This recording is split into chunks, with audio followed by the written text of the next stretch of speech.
Hi, we are Team Sparrows from Eastlea Community School, Cannington, England. I'm Hasani and I work with Alfreda and Sonali in this project.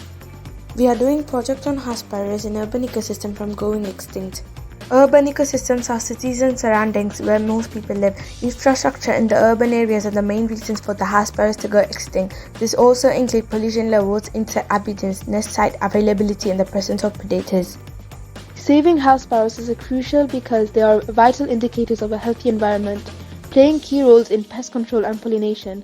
Their decline signals broader ecological issues that affect us all. Protecting sparrows ensures biodiversity, which supports agriculture and balances ecosystems, ultimately benefiting our own survival and well-being. By saving these small creatures, we safeguard the intricate web of life that sustains our planet.